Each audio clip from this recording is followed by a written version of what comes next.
Everybody, welcome to the earliest alerts, and several things to discuss. Of course, the big one is what I think a lot of you already are aware of, and that's the heat that's going to be building in. So we'll get to that. Let's quickly run down, though, the setup to get us to that point. And first off, it's the backlash of the low that brought us the thunderstorms the other day. We're still dealing with the system. You can see on the visible satellite, it's now able to get some images here. You can see the cloud deck moving in. This is actually an overcast cloud deck here of stratus that are moving in from the northeast, and a lot of that, this particular batch will likely aim a little more toward Lexington, should begin to bend a little more. But still, there could be patches where we could go overcast for a bit at times for this afternoon. Now, this is not the clouds that we're tracking that will move in. There will be additional clouds that will begin to develop right on top of us as the sun heats the ground up. You get that rising air, and it is fairly cold aloft right now. And the reaction to that will be the cloud cover beginning to develop. So two things happening. They're moving, clouds moving at us and developing on top of us.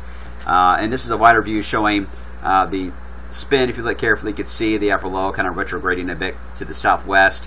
And there's a bit of moisture with it. And again, it's going to be sprinkles. It's not a big deal. There's not a lot of moisture for this thing to work with here. All right, so let's look at tomorrow. Once again, I love the 700 millibar to pick out a good handle on the moisture content of the system. And you see tomorrow it's mainly eastern Kentucky that has a chance for sprinkles. So at the moment, we're going to continue with the trend here, keeping the rain chance out entirely. But there will be some patchy areas of clouds, but we should get more sun than we're going to see today. Therefore, it should be a bit warmer as well. And then on Friday, a boundary does get to our north, but at the moment, the best moisture still looks to be to our north, so we're going to keep it on a dry side as well, because it's not a south flow. It's just going to be hard for us to get any moisture back into the atmosphere, so not too concerned about rain down the road. But the heat is the big story. Now, the heat itself is going to build in across the front range of the Rockies. That's going to be where the core of it will be initially. These are some of the number forecast highs here.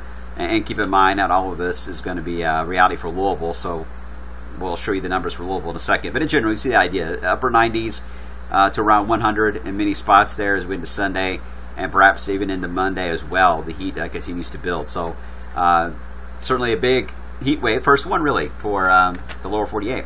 So as we get into this pattern, what's driving it is what we call the Bermuda High. This is what we see in the summertime.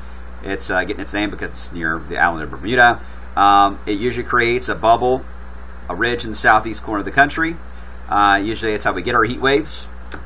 At the same time, it does allow, since it's a clockwise flow around it, depending on where it's centered, the flow can aim right into our neck of the woods, and that looks to be the case. So I think Monday will be dry, but humid, and then as we into Tuesday and possibly into Wednesday, we're going to have enough moisture working its way up 65 here that we've got to introduce some afternoon thunderstorms that will begin to develop, mixed in with that heat. Now, there is also going to be a front that is going to drop in as we head into Wednesday and Thursday. Now, this is a classic setup where in the summertime, it's really hard, really in the core of summer. It's not often at all you will get a front that can make it all the way into Kentucky, especially south of Kentucky. Most of them fade out because high pressure is this time of the year, just because the wind fields are, the main jet stream is way up here to the north, so the wind fields are weak and the fronts just don't have a chance to get going this far south. But having said that, there is at least a chance it'll get close enough to us. We'll get introduced to the thunderstorm chance a little more for Wednesday and possibly Thursday as well, before it eventually will surrender to the high and we get back into the heat. You see the surge of the heat already moving back into Iowa, into Omaha for the World Series. We will likely see that continue to be in our neck of the woods as well. Different view, somewhat showing the models here, the upper air. You can see this is the Euro. Fab 91, by the way, on heights is typically 90s, lower 90s. And you see that over a good chunk of the southeast corner of the country. Tuesday, it's still there, but losing its grip because the front is, again, moving across the Rockies, approaching the area. Now, the Euro has the front mainly to our north, but we get enough of an influence from it to see a knockdown. Temperatures drop a bit. We get some showers and some thunderstorms.